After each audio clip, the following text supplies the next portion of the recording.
respected Dr. Salahuddin, and respected dignitaries, parents, and my dear friends. First of all, let me appreciate the management of the institution for providing me such a wonderful uniform. Even while my school days or college days, I just wondered whether I'll be able to wear such dress in my career. Until now, it is not, unless my uniform, advocate uniform. So, it is the eminent belief of every student that whenever you graduate and if you get such a uniform, definitely it will be remembered always in your life. നിങ്ങളുടെ ജീവിതത്തിൽ ഏറ്റവും കൂടുതൽ ഓർക്കാൻ പറ്റുന്ന ഒരു നിമിഷം തന്നെയാണ് ഇത്. ഒരു പിതാവിനെ പോലെ, ഒരു അധ്യാപകനെ പോലെ, ഒരു പ്രിൻസിപ്പലിനെ പോലെ ഡോക്ടർ നിങ്ങളെ ഉപദേശിച്ചത് പ്രധാനമായും നിങ്ങളൊക്കെ പെൺകുട്ടികളായതുകൊണ്ടായിരിക്കാം. ആൺകുട്ടികളുടെ അടുത്താണെങ്കിൽ ഡോക്ടർ കുറച്ചുകൂടി ഹാഷായിട്ട് പറഞ്ഞു തന്നേനെ. എന്തായാലും എന്നെ ഇങ്ങനെ ഒരു കോൺവൊക്കേഷന് വിളിക്കുമ്പോൾ ഞാൻ എന്നെ വിളിച്ച ആൾക്കാരോട് ചോദിച്ചത് എൻ്റെ നിന്ന് what's actually you are expecting as a lawyer or as a police officer. ഞാൻ ഈ നാട്ടിൽ സർക്കിൾ ഇൻസ്പെക്ടറായി ജോലി ചെയ്തിട്ടുണ്ട്. പൊന്നാനി സർക്കിൾ ഇൻസ്പെക്ടറായിരുന്നു ഞാൻ ഇൻ 2003-2004. ഇവിടെ നിന്നാണ് ഞാൻ യുണൈറ്റഡ് നേഷൻസിൻ്റെ പീസ് കീപ്പിംഗ് ഫോഴ്സിലേക്ക് സെലക്ഷനായി പോയിട്ടുള്ളത്.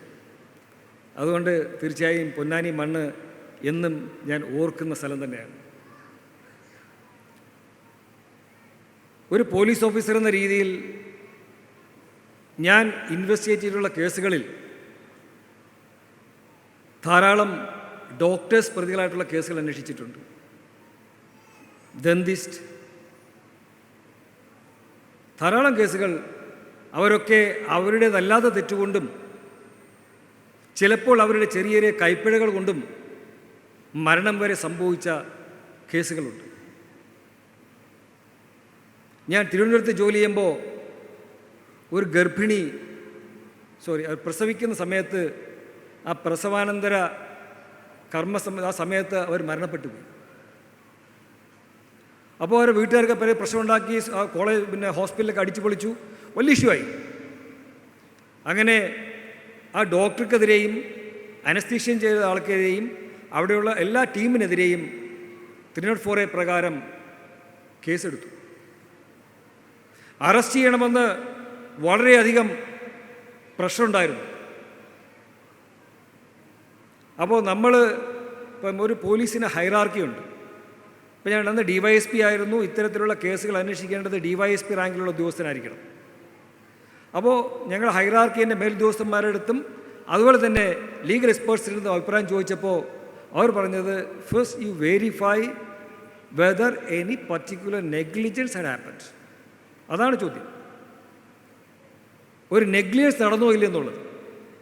നിങ്ങളൊക്കെ ഇവിടുന്ന് ഇന്ന് കോൺവൊക്കേഷൻ കഴിഞ്ഞ് നാളെ നിങ്ങളുടെ ജീവിതത്തിലേക്ക്, നിങ്ങളുടെ ജോലിയിലേക്ക് പ്രവേശിക്കുമ്പോൾ പ്രധാനമായും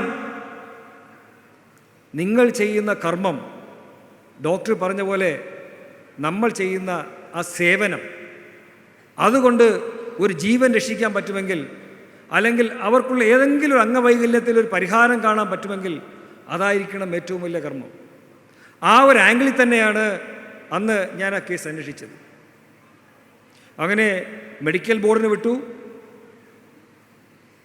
കേരള സർക്കാരിൻ്റെ കീഴിൽ ഒരു മെഡിക്കൽ ടീമുണ്ടാക്കി, മെഡിക്കൽ ബോർഡുണ്ടാക്കി. അവരന്വേഷണം നടത്തിയപ്പോൾ ഞാൻ ആ ഡോക്ടറെ കണ്ടിച്ചു, ഡോക്ടറെ ആക്ച്വലി ഇങ്ങനെ സംഭവിക്കുന്നത് നെഗ്ലിജൻസ് കൊണ്ടാണോ എന്ന്. അപ്പോഴാണ് ഒരു സ്ത്രീ പ്രസവിക്കുമ്പോൾ ആ പ്രസവത്തിനോടനുബന്ധിച്ച് അവർക്കുണ്ടാകുന്ന കോംപ്ലിക്കേഷൻസ് എന്താണെന്ന് അന്നാണ് എനിക്ക് ആ ഡോക്ടർ പറഞ്ഞു തന്നത്. ആ ഗർഭപാത്രത്തിൽ നിന്നും കുട്ടി പുറത്തേക്ക് പോകുമ്പോൾ എത്രയോ ഞരമ്പുകൾ ആ ബോഡിയിൽ നിന്നും വേർപെട്ടിട്ടാണ് വരുന്നത്. അത്രയും എന്ത് ചെയ്യുന്നു, ബ്ലീഡിങ് ആ ഗർഭപാത്രത്തിലേക്ക് വന്നുകൊണ്ടിരിക്കും.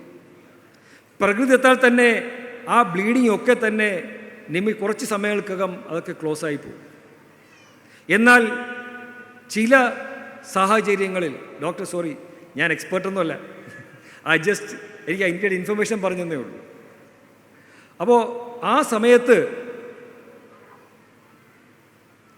ചിലർക്ക് ബ്ലീഡിങ് നിൽക്കും, ചിലർക്ക് ബ്ലീഡിങ് നിൽക്കില്ല. അപ്പം ചോദിച്ചു, ഡോക്ടറെ അങ്ങനെ ബ്ലീഡിങ് നിൽക്കുകയാണെങ്കിൽ, ബ്ലീഡിങ് നിന്നില്ല എങ്കിൽ നിങ്ങൾക്ക് എന്താ ബ്ലഡ് കൊടുക്കാമല്ലോ, അതിനുള്ള സിസ്റ്റം ഉണ്ടല്ലോ ഇവിടെ ഇപ്പോൾ. അപ്പോൾ ഡോക്ടർ പറഞ്ഞത്, ബോഡിയിൽ നിന്നും ബ്ലഡ് പോകുന്നതിൻ്റെ ആ റേഷ്യോയ്ക്കനുസരിച്ച് ഒരു ബോഡിയിലേക്ക് രക്തം കൊടുക്കാൻ പറ്റില്ല. അപ്പോൾ അത്രയും രക്തം പുറത്തേക്ക് പോകുമ്പോൾ അവർക്ക് രക്തം നഷ്ടപ്പെട്ട് സംഭവിക്കാം എന്നാണ് ഡോക്ടർ പറഞ്ഞത്.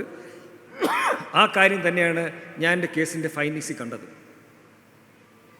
അപ്പോൾ ഇപ്പോൾ ഡോക്ടർ പറഞ്ഞ പോലെ ഇവിടെ ഓരോ കുട്ടികളും ജനിക്കുമ്പോൾ ഓരോ അമ്മമാരും എന്തുമാത്രം അവരുടെ ജീവിതത്തിൽ അവർ മരണം ഉണ്ടോ ഇല്ലയോ എന്ന് ഉറപ്പാക്കാത്ത അവസ്ഥയിലാണ് അവർ ഈ ഭൂമിയിലേക്ക് ഒരു കുഞ്ഞിനെ ജന്മം കൊടുക്കുന്നത്.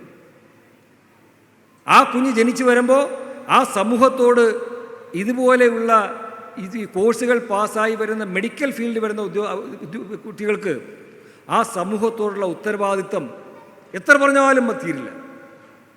അതിന് ഇവിടെ വേണ്ടത് ശമ്പളമോ മറ്റു കാര്യങ്ങളോ അല്ല, ഇവിടെ സർവീസ് എന്ന് പറയുന്ന ഒരു മെൻറ്റാലിറ്റിയാണ് വേണ്ടത്. നമ്മളൊക്കെ ജോലി ചെയ്താൽ ശമ്പളം കിട്ടും. ഇപ്പോൾ ഒരു പോലീസ് ഡിപ്പാർട്ട്മെൻറ്റിൽ വരുന്ന ഒരു പോലീസ് ഉദ്യോഗസ്ഥൻ, ഞാനൊക്കെ സബ് ഇൻസ്പെക്ടറായി കയറുമ്പോൾ DYSP ആവപ്പെടുന്നത് തന്നെയായിരുന്നു. രാവിലെ 7 മണിക്ക് നമ്മുടെ പ്രവർത്തന മേഖല തുടങ്ങിക്കഴിഞ്ഞാൽ അത് കഴിയുമ്പോൾ രാത്രി 11 മണി 12 മണിയാവും.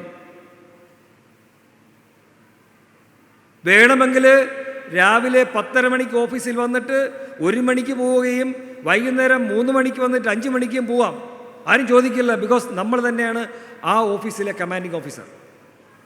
അത് ശമ്പളത്തിന് വേണ്ടി ജോലി ചെയ്യുക. എന്നാൽ രാവിലെ 7 മണി മുതൽ വന്ന് രാത്രി 12 മണി ജോലി ചെയ്യുകയും നാട്ടിലുള്ള എല്ലാ ക്രമസമാധാന പ്രശ്നങ്ങളിലും ഇടപെടുകയും സമൂഹത്തിൽ ആവശ്യമുള്ളവർക്ക് നീതി ലഭിച്ചു കൊടുക്കുകയും വേണ്ടി ശ്രമിക്കുമ്പോൾ അത് സർവീസായി മാറും. സ്വാഭാവികമായും നിങ്ങളുടെ ജോലി എന്ന് പറയുന്നത് സർവീസാണ്, ശമ്പളമല്ല. തീർച്ചയായും ശമ്പളം വേണം, ജീവിക്കണം, വരുമാനം വേണം. പക്ഷേ നമ്മളെ ഉള്ളിൻ്റെ ഉള്ളിൽ എന്താണ്? സർവീസ് മെൻറ്റാലിറ്റിയാണ് ആവശ്യം. നിങ്ങൾ ചെല്ലുമ്പോൾ, ആദ്യം ഹോസ്പിറ്റലിൽ ചെല്ലുമ്പോൾ കുറേ പേഷ്യൻസ് വരും. എല്ലാ പേഷ്യൻസിനും വലിയ സ്നേഹത്തോടെ നിങ്ങൾ പെരുമാറും. 2 ദിവസമായി, ഒരാഴ്ചയായി, ഒരു മാസമായി, ഒരു വർഷമായി, ഒരു 3-4 വർഷം കഴിയുമ്പോൾ നിങ്ങളുടെ മുന്നിലേക്ക് 1000 പേര് വന്നാലും നിങ്ങൾക്കത് പ്രശ്നമേ ആകില്ല. ആ സമയത്ത് നിങ്ങളുടെ ഉള്ളിലുള്ള സർവീസ് എന്ന് പറഞ്ഞ ആ ഒരു മെൻറ്റാലിറ്റി നഷ്ടപ്പെടും. ഡോക്ടർ പറഞ്ഞ പോലെ ഡോക്ടർ 30 വർഷം കഴിഞ്ഞിട്ടും തൻ്റെ പേഷ്യൻറ്റിനെ കാണുമ്പോൾ ചിരിക്കുകയും അതേ ചിരി തിന്നുടാൻ സാധിക്കുന്നുണ്ടെങ്കിൽ അതിൻ്റെ അർത്ഥം അദ്ദേഹത്തിന് സേവന മനോഭാവമുള്ളത് കൊണ്ടാണ്. ആ സേവന മനോഭാവമാണ് ഇന്നുണ്ടാകുന്ന, ഇന്ന് കഴിഞ്ഞു പോകുന്ന, ഇന്ന് കോൺവൊക്കേഷൻ കഴിഞ്ഞ് ഇവിടെ നിന്ന് പുറത്തേക്ക് പോകുന്ന ഓരോ വിദ്യാർത്ഥിയുടെയും മനസ്സിൽ വേണ്ടത് സർവീസ് മെൻറ്റാലിറ്റിയാണ്, സേവന മനോഭാവമാണ്.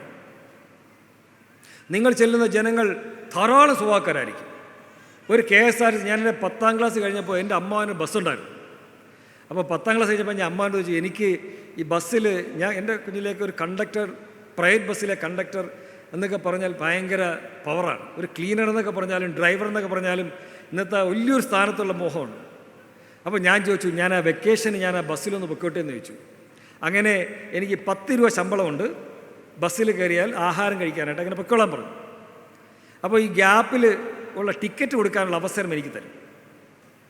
അന്നാണ് എനിക്ക് മനസ്സിലായത്, അതുവരെ ജനങ്ങളോട് ഇടപെടാത്ത ഞാൻ ഒരു ഒരു ബസ്സിലെ കണ്ടക്ടറായി ജോലിക്ക് അങ്ങോട്ട് ടിക്കറ്റ് എടുക്കാനായിട്ട് ചെന്നപ്പോൾ നാനാ വിഭാഗത്തിലുള്ള ജനങ്ങൾ, സ്നേഹമുള്ളവർ, ദേഷ്യമുള്ളവർ, മുൻകോപിക്കാർ, മദ്യപിച്ചവർ, സങ്കടത്തോടെ വരുന്നവർ, വികലാംഗർ, എല്ലാ തരത്തിലുമുള്ള മനുഷ്യ വിഭാഗങ്ങൾ ആ ബസ്സിൽ കയറും. അവരെല്ലാവരെയും ഒരേ മനോഭാവത്തോടുകൂടി ചിരിച്ചുകൊണ്ട് അവർക്ക് ടിക്കറ്റ് കൊടുത്ത് ബാക്കി പണവും കൊടുത്തില്ലെങ്കിൽ നാളെ അവൻ ആ ബസ്സിൽ കയറില്ല. ഇതേ ചിന്താഗതിയാവണം ഇന്ന് കോൺവൊക്കേഷൻ കഴിഞ്ഞു പോകുന്ന നിങ്ങൾക്ക് ഓരോരുത്തർക്കും. നമ്മളോട് വരുന്ന ഒരു ആൾ ഇന്ന് കോമ്പറ്റീഷൻ ഭയങ്കരമാണ്, നിങ്ങളില്ലെങ്കിൽ അപ്പുറത്തെ ഹോസ്പിറ്റലിൽ പോകും. അപ്പോൾ ഈ ഹോസ്പിറ്റലിൽ പോയിട്ട് അവിടെയുള്ള സർവീസ് നല്ലതാണെങ്കിൽ ഞാനെന്ത് ചെയ്തു നിങ്ങളെന്ത് ചെയ്തു എന്നുള്ളതല്ല, നമ്മളെന്ത് ചെയ്തു എന്നുള്ളതാണ്. നിങ്ങൾ ഈ റിപ്പബ്ലിക് ഡേക്കും ഇൻഡിപെൻഡൻസ് ഡേക്കൊക്കെ പരേഡ് ടി വിയിൽ കാണുന്നുണ്ടാവും. ആ പരേഡ് കാണുമ്പോൾ നിങ്ങൾ നോക്കും, എണ്ണയിട്ട യന്ത്രം പോലെ ഒരു കൂട്ടം മനുഷ്യർ ഒരുപോലെ മാർച്ച് ചെയ്തു പോകുന്നു. നിങ്ങളെല്ലാവരും ഗ്രൂപ്പ് ഡാൻസ്, പ്രത്യേകിച്ച് സ്ത്രീകളായിരിക്കും, നിങ്ങളെന്തായാലും ഗ്രൂപ്പ് ഡാൻസ് കളിക്കുന്നുണ്ടാവും. നിങ്ങൾ ഗ്രൂപ്പ് ഡാൻസ് കളിക്കുമ്പോൾ അപ്പുറത്തെ ആൾക്കാർ എന്താണ് കളിക്കണമെന്ന് നോക്കാറില്ല. അങ്ങനെ കളിച്ചാൽ കളി തെറ്റും. നിങ്ങൾ ഓരോരുത്തരും നിങ്ങളുടെ എന്താണോ ഭാഗം, ആ ഭാഗം വൃത്തിയായി കളിച്ചാൽ ആ ഗ്രൂപ്പ് ഡാൻസ് വളരെ സൗന്ദര്യമുള്ള കാര്യമാണ്. അതുപോലെ തന്നെയാണ് നിങ്ങൾ വർക്ക് ചെയ്യുന്ന സ്ഥാപനത്തിലെയും. നമ്മൾ ഏൽപ്പിച്ച ജോലി നമ്മൾ വ്യക്തമായി ചെയ്തു കഴിഞ്ഞാൽ ആ സ്ഥാപനത്തിൽ എല്ലാവർക്കും ഒരുപോലെ സന്തോഷവും നിങ്ങൾക്ക് അവർക്ക് നല്ല സർവീസും കൊടുക്കാൻ പറ്റും. ഇന്നത്തെ കാലത്ത് എനിക്ക് പ്രത്യേകിച്ച് ഇവിടെയുള്ള നിങ്ങളൊക്കെ നാളെ വിവാഹിതരാവും, അമ്മമാരാവും. ഇന്ന് വളർന്നു വരുന്ന കുട്ടികൾക്ക് പണത്തിൻ്റെ പ്രശ്നം ബുദ്ധിമുട്ടില്ല. നിങ്ങളുടെ വീട്ടിൽ മക്കൾ നിങ്ങൾ തന്നെ പോകുമ്പോൾ നിങ്ങളുടെ വീട്ടുകാരോട് ചോദിക്കുകയാണെങ്കിൽ 10 രൂപ വേണം, 50 രൂപ വേണം, 100 രൂപ വേണം, 500 രൂപ വേണം, 1000 രൂപ വേണം. സ്നേഹം കൊണ്ട് മക്കൾ നിങ്ങൾക്ക് നിങ്ങളുടെ പേരൻസ് എത്ര പണം വേണോ തരും. നമ്മുടെ സമൂഹത്തിൽ, ഇന്ന് കേരള സമൂഹത്തിൽ ഏറ്റവും കൂടുതൽ പ്രശ്നമായിരിക്കുന്നത് മയക്കുമരുന്നും മദ്യവുമാണ്. മദ്യം ഒരു പരിധിവരെ നമുക്ക് മനസ്സിലാക്കാൻ പറ്റും. അയാളെ മദ്യപിച്ചിട്ട് വന്നാൽ അയാളുടെ സ്മെല്ല് കൊണ്ടോ അയാളുടെ പ്രവൃത്തി കൊണ്ടോ നമുക്ക് മനസ്സിലാക്കാൻ പറ്റും. പക്ഷേ നിങ്ങളുടെ കുഞ്ഞ് മയക്കുമരുന്ന് കഴിച്ചിട്ടാണ് വരുന്നതെങ്കിൽ അത് മനസ്സിലാക്കാൻ നിങ്ങൾക്ക് വളരെ ബുദ്ധിമുട്ടാവും. മയക്കുമരുന്ന് കിട്ടണമെങ്കിൽ അതിന് പണം വേണം. നിങ്ങളെ സുഹൃത്തുക്കൾ 1-2 ദിവസം തരുമായിരിക്കും, പിന്നീട് ആവശ്യം വേണം, പണം വേണം. ആ പണം കുട്ടികളിലേക്ക് എത്രമാളം എത്തുന്നുണ്ടോ അവർ അത് ഉപയോഗിച്ചുകൊണ്ടേയിരിക്കും. നിങ്ങൾ വളർന്നു വരുമ്പോൾ നിങ്ങളുടെ കുട്ടികൾ, അല്ലെങ്കിൽ ഇന്നിവിടെ നിൽക്കുന്ന അമ്മമാരും അവരുടെ മാതാപിതാക്കൾ, അവരുടെ കുട്ടികൾക്ക് അവർ കൊടുക്കുന്ന 100 രൂപ കൊടുത്താൽ ആ 100 രൂപ എന്ത് ചെയ്തു എന്ന് നിങ്ങൾക്ക് മനസ്സിലാക്കാൻ പറ്റുമെങ്കിൽ ആ കുട്ടിയുടെ എല്ലാ ചെലവുകളും നിങ്ങൾക്ക് കൺട്രോൾ ചെയ്യാൻ പറ്റും. അല്ലാതെ ഇന്ന് എത്ര പോലീസ് പിടിച്ചാലും, എത്രമാത്രം കേസെടുത്താലും, എത്രമാത്രം ആൾക്കാർ ജയിലിട്ടാലും ഇതിനൊരു പരിഹാരം ഉണ്ടാവില്ല. ഇത് വീടുകളിൽ നിന്ന് നിയന്ത്രിക്കണം. നമ്മളുടെ ഓരോരുത്തരുടെയും വീടുകളിൽ നമ്മുടെ മക്കൾ എന്ത് ചെയ്യുന്നു എന്നുള്ള കാര്യം ശ്രദ്ധിച്ചാൽ മാത്രമേ ഇതിന് പരിഹാരമുണ്ടാവുള്ളൂ. ഞാൻ ഉപദേശിക്കാനൊന്നുമില്ല. എന്തായാലും എന്നെ ഈ പ്രോഗ്രാമിനെ വിളിച്ചതിൽ വളരെയധികം നന്ദിയുണ്ട്.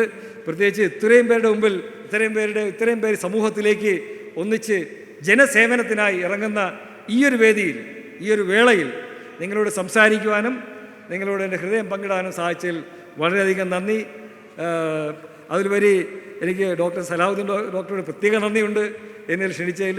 അതിലുപരി എൻ്റെ ഫ്രണ്ട് സുജീർ, എല്ലാവരോടും ഹൃദയം നിറഞ്ഞ ഭാഷയിൽ നന്ദി രേഖപ്പെടുത്തിക്കൊണ്ടും നിങ്ങൾ ഭാവിയിൽ നിങ്ങളുടെ ജീവിതത്തിൽ ശോഭനമായ ഒരു ഭാവി ഉണ്ടാകട്ടെ എന്നും പറഞ്ഞുകൊണ്ടും, അതിലുപരി എന്നെ വേഷത്തിൽ ഇവിടെ നിന്ന് നിങ്ങൾ അഭിസംബോധന ചെയ്യാൻ അവസരം ഉണ്ടാക്കി തന്നവനും ഒന്നുകൂടി നന്ദി രേഖപ്പെടുത്തി നിർത്തുന്നു.